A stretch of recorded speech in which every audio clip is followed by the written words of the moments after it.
So Nathan Johnson, my composer, he's my cousin. We've been making movies together since we were 10 years old. And he scored Brick, he scored Brothers Bloom, Looper, scored this. He sent me the script a while ago, but before that, like maybe like 8 years ago, I remember he described the opening shot to me, like the whole like going through the mansion up to the room where you discover the body.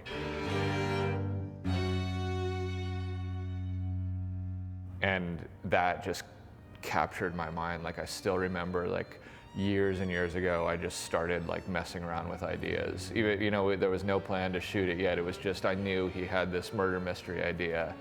And so I found that on my computer recently, this file from years ago where I had just kind of begun thinking about what the music could be like. I mean, what I love about Nathan is first of all, he's so eclectic in terms of his musical skills. And so each of the movies that we've done together, the scores are so different. And we actually really enjoy with each new film having a completely different challenge. There's just such trust and appreciation and love and all that stuff. So it makes, and they're working so closely with each other.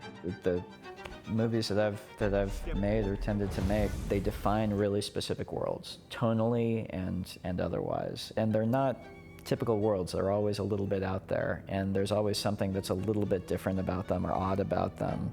And tonally, they're not always going for exactly what you would expect, even from the given genre that they're in. And so music goes such a long way. With Brick, for example, going back to our first movie together, like Brick wouldn't work if it weren't for that score. If it weren't for Nathan's kind of haunting, odd, dramatic, and yet not like a straight up film noir score, something you don't quite expect from it, or the very string heavy, like kind of classical and yet playful orchestral score of Knives Out.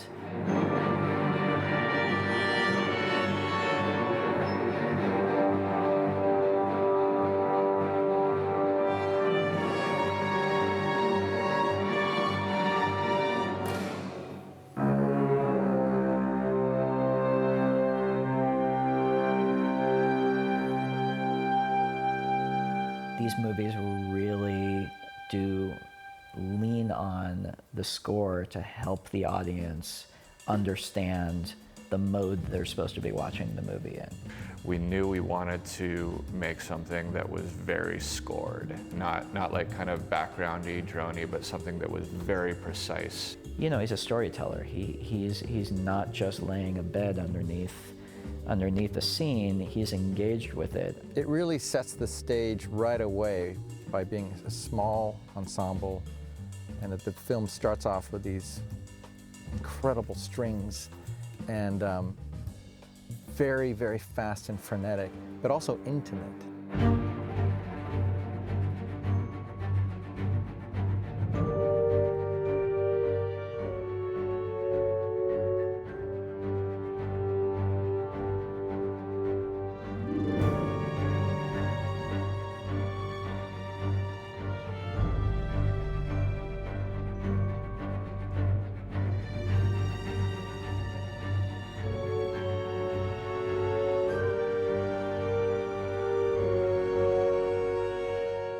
In a way that like some of the more great classical film composers, or even like John Williams, the way that they do, it's that silent movie thing of truly sculpting it to the scene in a way that doesn't feel overbearing, but is incredibly deft and is just like adding salt to food. It just accentuates the flavor of it. The instrumentation and the number of instruments you're hearing is, in a way, very much like the number of people in this family. It's very intimate. You don't really see many people in the film outside of the central characters.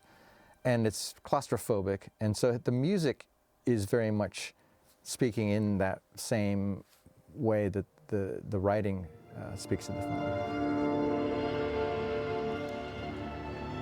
Quieter, yeah. Basically. From here on, it's good. Yeah. So, first note. Ultimately, though, I'm relying on Nathan's skills. I'm relying on his storytelling sense, And I'm also kind of expecting when I sit down and hear the first thing he's going to play from me that I'm going to be surprised and delighted. It's going to be something that isn't exactly what I expected. On one hand, he has a really clear idea of what he wants, like as in this is the ballpark we're going to be in. And Nate, the beginning section with the email and all that, I think. Can be lower. Yeah, I was thinking that too. That's, I think that's around 17, Aaron, when all the brass and winds start coming in. But then he is amazing about really just letting you explore in that ballpark. Forever in the cut with the car chase, I thought, well, we'll have this no music. Nathan's always like, you sure? I was like, yeah, no music. It was kind of similar to the chase that he had in Brothers Bloom. You know, he just had sound.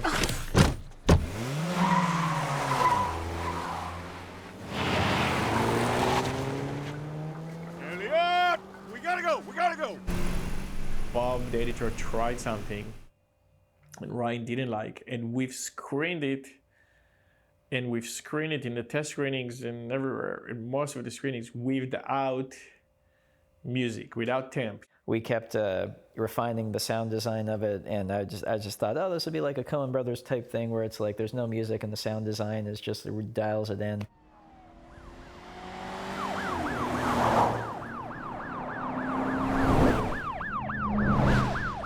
Vehicles in pursuit down Washington Street? Make sure you say no force. No force. You got a possible murder suspect. I said that.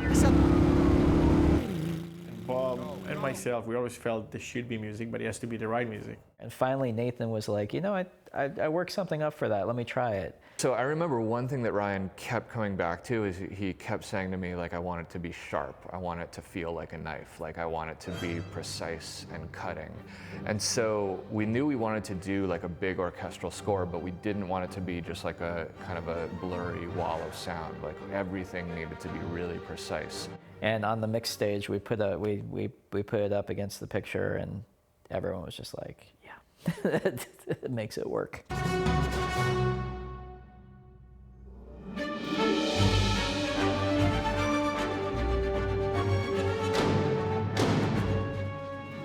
This is just an example of how the process is like Ryan has in his idea, but he's not necessarily lacked, right? If he thinks it makes something better, then he's all for it. And here Nathan basically pitched something, went for it, and Ryan bought it.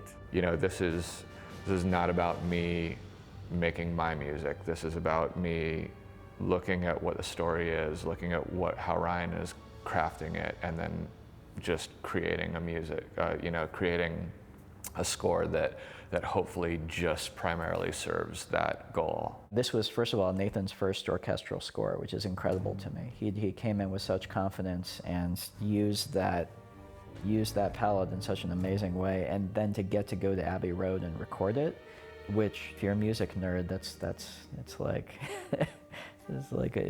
it's your mecca. You know, it's like the high temple of like all the music we love. It's like the birthplace of that. So to get to go there it's just so special. I remember we were recording the string quartet, and Pete Cobbin, our engineer, was kind of walking me through the setup, and he's like, oh yeah, these are the two mics that they used when they recorded the strings for Eleanor Rigby.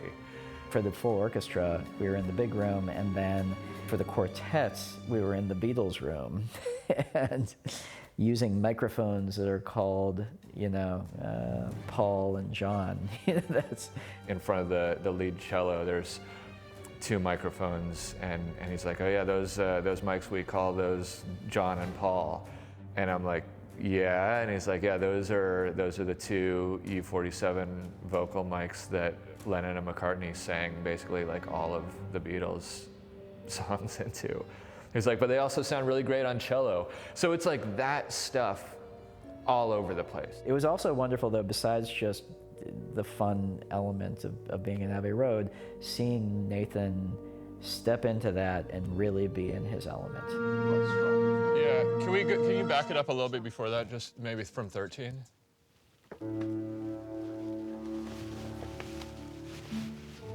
Yeah, all that should be just creeping in. For me, having kind of, the other scores that we've done together, they've been huge in terms of scope, but they've used very non-traditional instrumentation, and they've been a little more intimate in terms of the actual bands that we were working with. After having worked with John Williams on Star Wars, to step out of that and come into working with a full orchestra and working with that kind of scale with Nathan, and to see him embrace that with just as much eclectic creativity, and yet with that confidence that it requires to manage musicians on that level and to still get exactly what he wants. I don't know, I just felt really proud of it. I felt so proud. And I feel so proud of the score. It's one of those scores that I'll just, like Brothers Bloom, I'll just occasionally put on to listen to because I enjoy listening to it.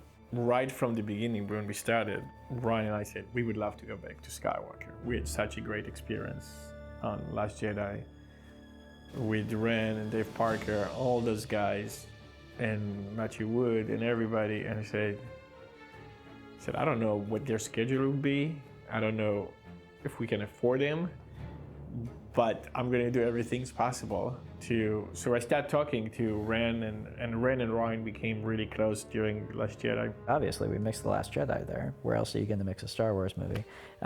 So I was there for several months mixing The Last Jedi, and I got to stay on the ranch. And so it really, I don't know, it feels Eden-esque. There's something just gorgeous about it.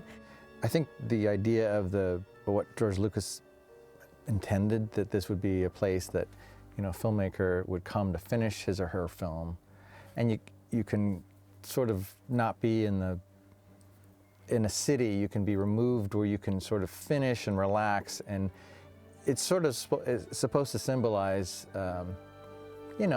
the final part of this long journey that the filmmaker has gone on. Morning, Mr. I thought so. Okay, good. We're good then. Yeah. The stuff upstairs is perfect. Yeah. The door's fine. What's that? Yeah. It's fine. Yeah. This is all good. So let's skip ahead to the kitchen with her mom.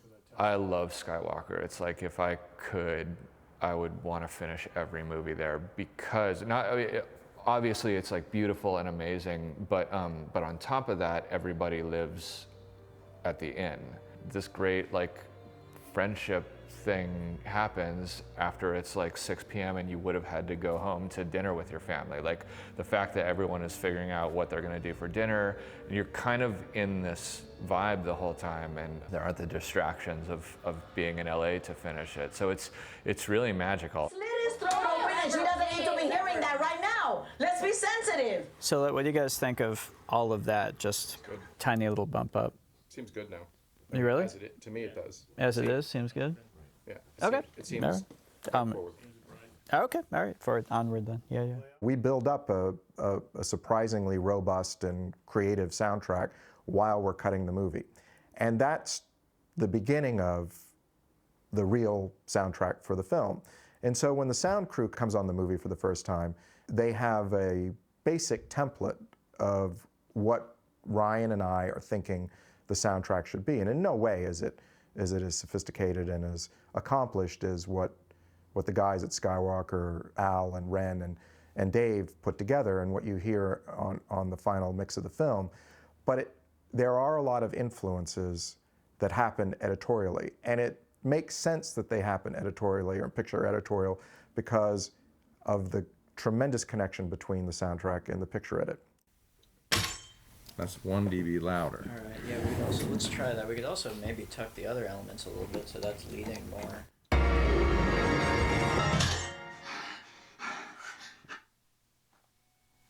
That helps. Yeah, Knives Out is notably different from Star Wars, which is fantastic. It shows the diversity of Rian's creativity. I've got some of the best people in the business. Even though we only have limited money, they are doing this because they want to do this. They want to make another Rian movie, and they know it's different, it's refreshing. For them, suddenly it's not there's nothing wrong with doing the big movies. Clearly, we love those, but something intimate, and you have to think about how you make it interesting sound-wise and how it serves the movie.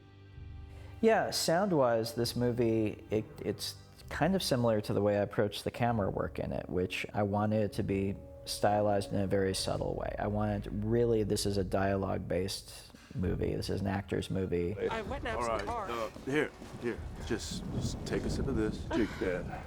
It's quite something. But I was obviously right. Okay, good.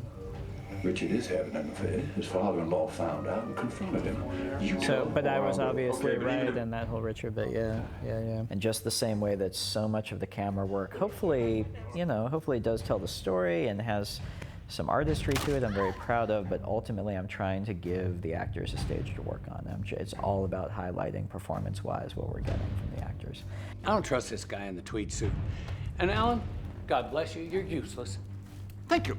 So we made the conscious decision in scheduling and in how we allocated time for mixing that let's focus on, the mix itself and on the selections that we make and on the quality of the sound that we're mixing, and let's not worry so much about overheads. Our sound designer, Al Nelson, on this movie came in and did so much beautiful detail work through the whole thing and dialed the whole thing in. And then being on the stage and mixing with Al there, and then our mixers were Ren Kleiss, my friend Ren, who did the sound design on The Last Jedi, and David Parker, who's the best dialogue mixer in the business. Just, it's such a pure joy, and we have so much fun when we're up there. A lot of the stories told through sound and also through how we hear sound in dialogue and conversations. Then to avoid the security cameras, pull off the road before the carved elephant. Wait, was it before or after? After the carved elephant. No, he said before. Was it? Be after for the carved elephant. Oh, shit. The dialogue in the film has its own sort of world that it lives in, and depending on who's telling the story, they might hear the same line from a different point of view. You did this. Don't get away with this. Yeah, the Hugh moment, when you first hear it, you're hearing what Marta hears. And in the film, the way that David Parker mixed it was that and the way that those dialogue lines were selected, she really is saying you. You did this. And so when we cut back to it, you could hear her memory of that moment. She said, you did this. And it's different sound. So you actually do hear her say, Hugh. And it's like, wait a minute. She didn't say, you did this. She wasn't talking about me. She said, you did this. You did this. Yeah, it's also aided by the fact that even if we had wanted, in order to make it clear that Edi was saying Hugh, we had to have her really elongate, almost to a comical degree, which I don't mind. I think it's funny, but she says, Hugh, she really has to articulate, because the truth is, when she's gasping in that voice, if she says it quickly, it would be virtually impossible. Fran, give me a sign if you can hear me. You? Yes, it's me. She could, in her mind, be saying the word you and be saying the word Hugh, and you probably couldn't distinguish between the two of them. So it was helped by that, I think. So there are some tricks where it's not the same sound twice. We spent a lot of time. We would run a reel, and you take your notes and you give your notes. 1800 and the whole Joni flashback, I have a note, is Harlan a little low for his whole explanation? 1834 to 1876. Yeah. It's Harlan's side. Yeah. Is low. A little low. It might, that's not the entire scene. It might go on slightly longer than that, but I know in that area, 1834 to 1876, Harlan sounds a little low. How do you want to do it? You want Bob's real one notes? Let's do Bob's now. 95% of our notes were always, can we hear this line better? Can we hear that line better? Especially with this genre, it was so much about getting that dialogue in there. I get it. Listen, I've had boots on the ground in this county for a while now. People are generally what they seem to be. You're not going to find murderers in this family. This is a pleasant family with the usual quarrels, but no possible motives for murder. Where are you going? Well, so much of the cinematic language of the whodunit is about perspective. It's about who's telling the flashback. It's about what they want, how they want to present it. So you use sound with that the same way they use anything else, in the movies. My role in the film was coming up with the sounds and preparing the sounds and editing the sounds, and then Ren mixed all of these sounds. So he was a huge asset in taking a lot of these sounds and helping to put them in the right perspective. When the character of Jacob is in the bathroom and he's hearing through the vent, and he's just supposed to hear specific words of this argument that's going on. Spent a lot of time working with the reverb of that and figuring out how do we poke those words out and how do we have the rest of it lie down so you don't hear the rest of that information until you're actually supposed to. So the first round was, is this the right sound? Is this what we hear in this room or outside? Is this what the character is hearing?